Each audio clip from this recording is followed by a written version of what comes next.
Canada's been traditionally a very peaceful country. So people don't necessarily think of national security. It's not uppermost on their minds, but I would venture to say that's changing. Yes. And so when people don't understand the intelligence, they don't tend to seek it. And they don't tend to respond to it. And they don't tend to invite intelligence representatives to their table. So there had to be that evolution, I think, overall in Canadian culture. And it's not one party, it's not one government, it's not one agency. I think it's part of society in Canada typically hasn't had a security culture evolve and recognize that intelligence, security, intelligence, geopolitics, all of that is evolving, society is evolving. And I think Canada itself can be naive, although I would venture to say that, as I mentioned, that is changing now.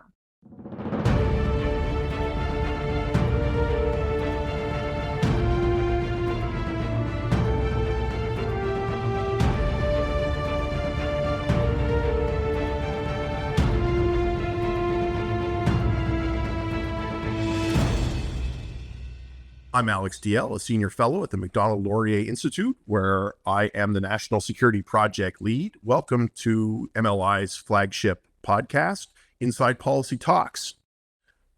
Over the last few weeks and months, we've had pretty much a steady chain of information entering the media, primarily from the Hogue Commission, which was struck to investigate claims coming both from official and unofficial leaks into the public discourse about foreign interference in Canada's electoral system. This has given us an unusual window into the question of how policy and intelligence interact. You know, how does a policy react to intelligence? Where does it come into decision-making, etc.? So at times in this discussion, it's become very clear that we have an issue here, that intelligence information isn't getting through to the decision makers, to the leadership, and sometimes when it isn't being acted upon.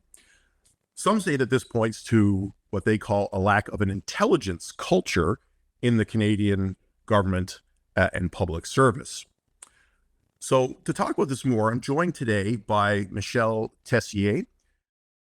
Michelle is uniquely qualified to speak about this as a former deputy director of the Canadian Security Intelligence Service, where she served her career starting as an intelligence officer and moving herself up to the deputy director of operations, basically the second in command. And now she continues to do some work with the University of Ottawa's graduate program for public service and international policy. Michelle, great to have you here today. Welcome to Inside Policy Talks. Thank you very much for the invitation. My pleasure to be here. So again, I always like to kind of get right to it. You know, when you say an intelligence culture, what do you mean by that? Yeah, sure. I think it's where people understand what intelligence is, understand its benefits, understand its limitations, but I would say most importantly, use the information. Or seek to use information in terms of decision-making, in terms of policy development. So to have intelligence part of the discussion and inputting into what ultimately is going to be a decision or a policy decision or policy development. Mm-hmm. Is it worth that even backing up to what is intelligence? I mean, this is an idea that has largely, I think, for most people's minds, been crafted by popular culture, et cetera. When you say intelligence, distinguish it from, say, other briefing notes or information that's circulating in the bureaucracy, how would you define it? Sure, that's a very good question. And I'm actually going to paraphrase a comment that somebody made to me fairly recently to describe the difference between intelligence and evidence. It was what we hear about a lot. And it really boils down to the mandates of those agencies. So the mandates of a law enforcement agency as opposed to the mandate of an intelligence service. Two different mandates. Law enforcement investigate crimes or potential criminal activities with the goal of prosecution. An intelligence service gathers information, in our case, on national security threats, to form analysis and share that with government clients. So it's a piece of information that is then analyzed with a whole bunch of other sources of information in some cases. Sometimes it's just very raw intelligence. but its purpose is completely different. So its collection methods are completely different. It's not collected with the intent of presenting evidence in court. It may happen, intelligence may be shared with law enforcement, but eventually ends up in court. But it's collected under a different threshold. It's collected under, I hate to say lesser threshold, but a different threshold than law enforcement. So it's really meant to inform as opposed to prosecute, shall we say. It's maybe the easiest way I could describe it, using a multitude of investigative techniques. Right. So that gets back to what you also said there earlier about use. So, this question of use, I think, has come up quite a bit in the discussions around, potential parliamentarians who've been compromised by foreign powers. If if an organization like CSIS holds information, has gathered intelligence on this. So maybe if you could expand a little bit on, that use, the informing, and maybe on the sort of pointy end of this, in terms of, when an individual may be spying or maybe has betrayed their country, what happens then? Yeah, and I think what we're saying, intelligence functions best when it's a two-way dialogue. So when the intelligence service shares information, it's really important to get that feedback from whoever is receiving the intelligence, and to be able to assess the quality of the intelligence. And when I say, and I've said often that there is not that intelligence culture in Canada, one of the things I would say is that feedback loop isn't always as strong as one would like. It is improving, and there are two elements to this. Is first of all, the intelligence service needs to make their intelligence accessible, readable, understandable, and allow for a feedback loop, or create one that makes it easy for very, very busy people to read and then respond back. So I think that feedback and identifying the requirements and assessing the quality of the intelligence, all of that will contribute to the receiver being able to use it for their purposes, or at least to keep it in mind when the policies are making decisions. Mm-hmm. So it's, certainly something that's not generally working by itself and happens in a real context. So maybe that gets us back to the intelligence culture question, in terms of like what's missing in the Canadian equation to say that we don't have an intelligence culture. I think it's fundamentally a mistrust of intelligence, a lack of understanding of intelligence. One goes with the other. There has been an evolution in the positive sense. Part of the responsibility is on CSIS itself. Speaking from experience, it was very insular when I joined the organization. Now, keeping in mind, it's a young organization. It's only 40 years old.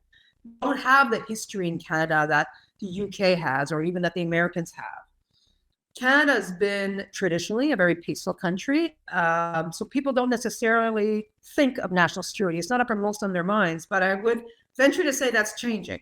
Yes. And so when people don't understand the intelligence, they don't tend to seek it, and they don't tend to respond to it, and they don't tend to invite intelligence representatives to their table. But CSIS has also evolved, much less insular now, and now wants to end as an active participant. So there had to be that evolution, I think, overall in Canadian culture. And it's not one party, it's not one government, it's not one agency. I think it's part of society in Canada, which typically hasn't had a security culture, evolve and recognize that intelligence, security, intelligence, geopolitics, all of that is evolving, society is evolving. And I think Canada itself can be naive, although I would venture to say that, as I mentioned, that is changing now. Why the mistrust? Why? I noticed you say that about, that decision makers may not trust the intelligence. Can you expand on that point? Yeah, sure. And I do think part of it was the maturity question, and the maturity of CSIS itself, as I mentioned, from being, if you go to meetings and you don't say a word, people wonder what you're there for. Mm-hmm. And that was part of, when I grew up in the organization, there wasn't a lot of give by CSIS. There was a lot of take. So that, of course, people sort of wonder, why are you even here? What do you have to contribute? That has changed. It's been changing for a number of years now, but that has changed. There's also as an intelligence service, you can't always defend yourself. So, there may have been decisions that have been made or headlines out there that may or may not have been all that accurate, but nonetheless paint a perception. And if the intelligence service doesn't have a strategic communications plan, as an example, then the Canadian public don't know about it and will just read what they get on it. Mm-hmm. So I think over the years, CSIS has developed much more strategic outreach. I mean, it has a strategic outreach brand, has for a number of years, to get over those hurdles of misunderstanding. Right. If I can proceed on a bit more, though, because I think it's not just a public perception or a public sense of mistrust. I sense you're speaking here also about within government and among elected officials, which seems to me to be a bigger hurdle to cover when, part of the responsibility of governance is having the best empirical information that you can. And, the intelligence services, along with the diplomatic corps, along with the military, along with police, along with, frankly, many, many different sources provide that. So, in terms of the communication of intelligence with the policy-making community and then the ultimate decision makers, in the Prime Minister's office at the ministerial level, do you think there's mistrust there?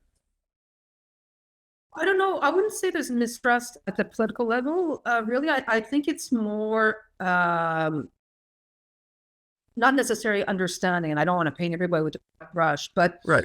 I think even when we listened to some of the testimony during the Hope Commission, sometimes you hear certain individuals, including senior government officials, who don't necessarily fully understand, frankly, in my opinion, don't necessarily fully understand intelligence.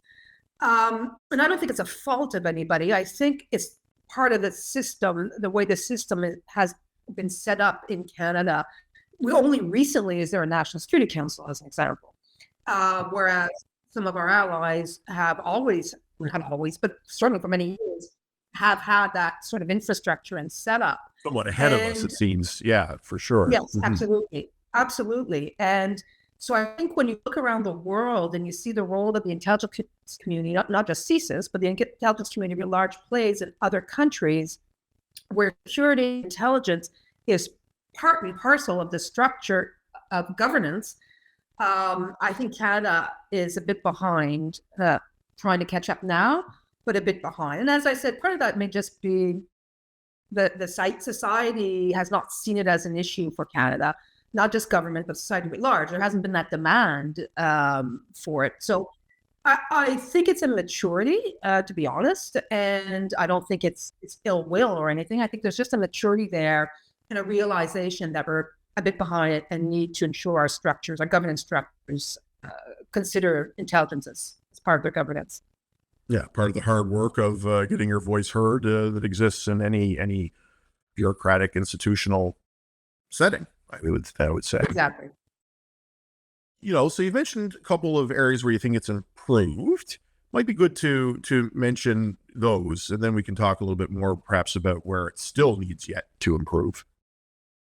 Absolutely. I think speaking from the services perspective, a lot more transparency. I mean, there always can be more, I'm sure people would argue, but there has a lot of unclassified documentation has been produced by CSIS, increasingly so. The former director, Devin Vigneault, gave a lot of public spaces to a lot of key stakeholders, outlining the threats. It's very much a step in a positive direction. And I think where hopefully we'll see a lot more improvement is with the introduction of Bill C-70 this past summer, and the ability to allow CSIS to share classified information beyond just the federal government without having to use our methods to do so in a more easy, streamlined manner will hopefully improve the sharing of intelligence, the number of individuals who can get that intelligence, such as municipal governments, provincial governments, private sector. To me, that's one of the key areas, private sector being able to work with an intelligence agency. So that limitation that was on CSIS before obviously hindered a lot of their work. The ability now to share more information and work closer in partnership and share key details. Like if you look at cyber, the greatest criticism of the private sector is, well, we don't even know what threats we should be protecting ourselves against if you don't share the information. So you can understand that frustration. It's absolutely legitimate. So I think the more that CSIS can share, and I'd say one area where we really saw the growth was during the pandemic. The government demand for health intelligence. CSIS went out and briefed biopharma, was involved in vaccine procurement, like areas you wouldn't traditionally think an intelligence service would be, but it was a recognition of the value of that type of work. So it's an evolution, but I think hopefully you will see improvement with the new legislation that was adopted this past summer. Yeah, provides an important foundation for that. On the technology piece, I mean, as much as you're in a position to offer it, how are you doing there? Like, I mean, and can improved use of whether it's AI, data analytics, other tools that are now gaining extensive use in the private sector. Can any of those things be used to improve intelligence's ability to communicate with those in a position to make decisions? That's actually an excellent question. And one of the areas that the new legislation touched on was facilitating the ability of the service to use data and data analysis and data analytics, because it is, certainly when I was there, it was a very, laborious process. Understanding that because data is data and it isn't necessarily threat related on the surface, the intelligence service may still require it in order to analyze and connect the dots, so to speak, simplify things. But there's always a very legitimate concern that you want your intelligence service sitting on all this data, with some sort of parameters around that. So it's always been a laborious process for the service to be able to get those that type of information. But the new legislation certainly was aiming to facilitate some of that. I would say that, however, Canada's not alone. When you look at threat from disinformation, artificial intelligence making it even more complex.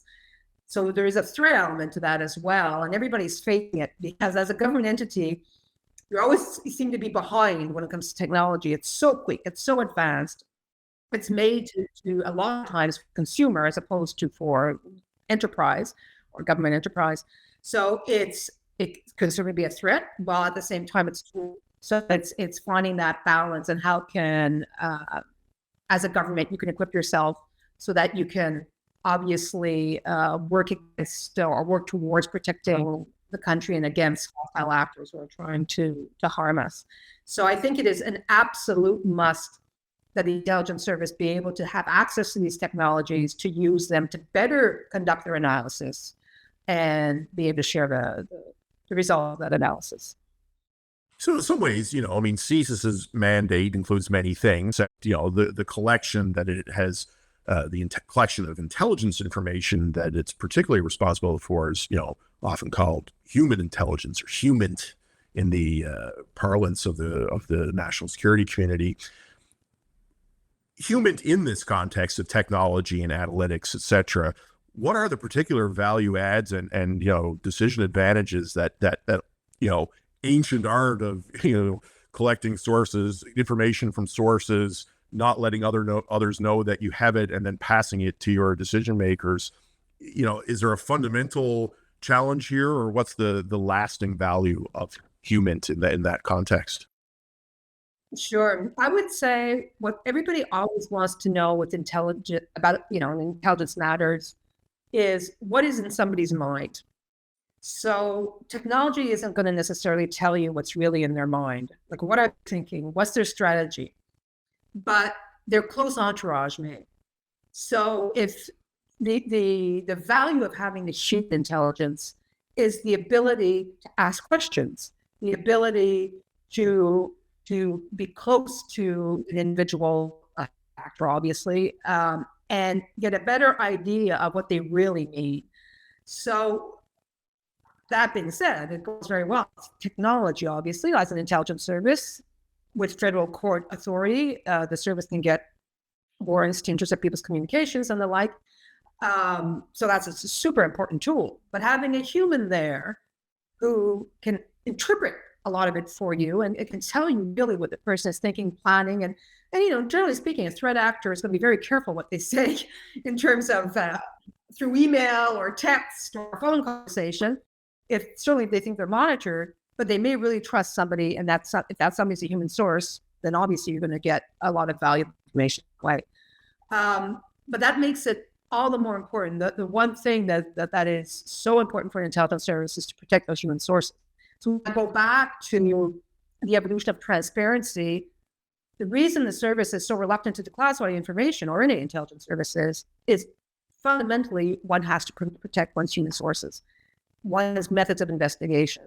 And if people understand intelligence and how it works, the more I think they'll understand why not everything can be declassified, because you need to protect those individuals who are risking their lives to protect Canadians ultimately. Mm-hmm. That's right.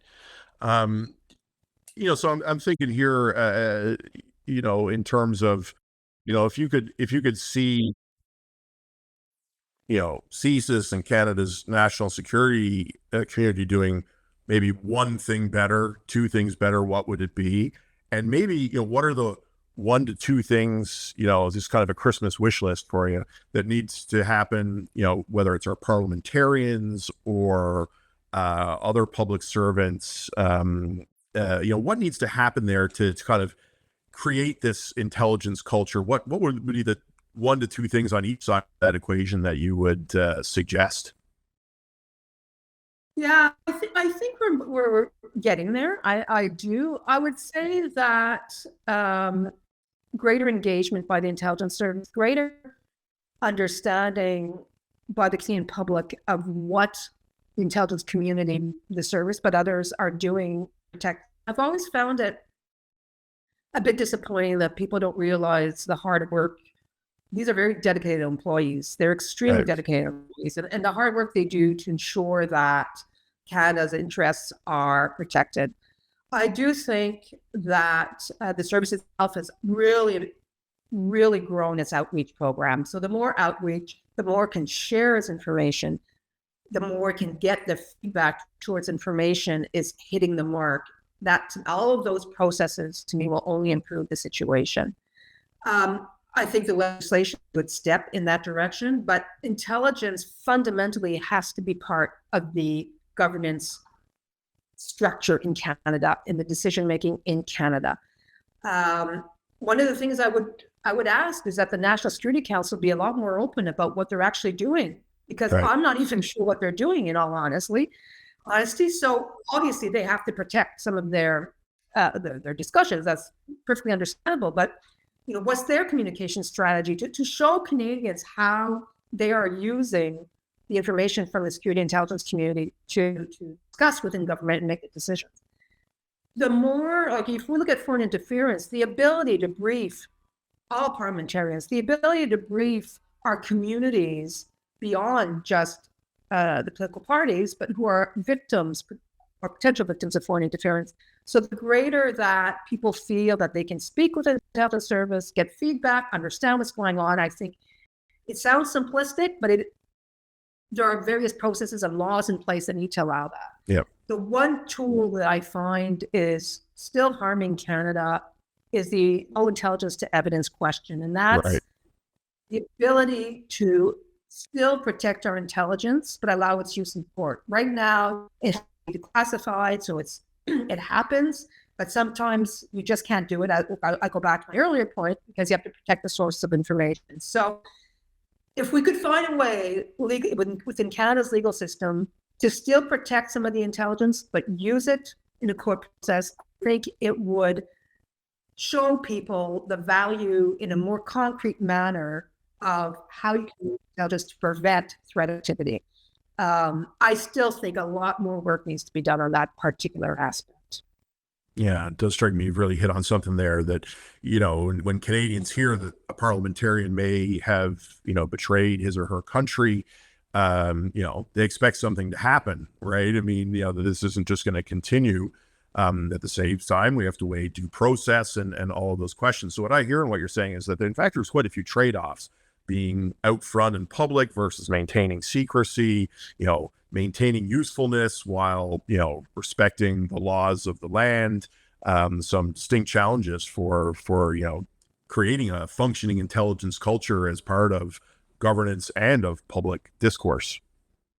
Yeah, absolutely. And actually, I do think one of, again, in the legislation that was introduced this summer, a very good aspect of it was making the CSIS Act reviewable. I guess requiring review every 5 years, because the world changes, technology changes, powers change. So that keeps it modern and will hopefully allow the organization to have more modern tools and legislation moving forward, keeping up with the times as opposed to always trying to catch up to a very quickly evolving world.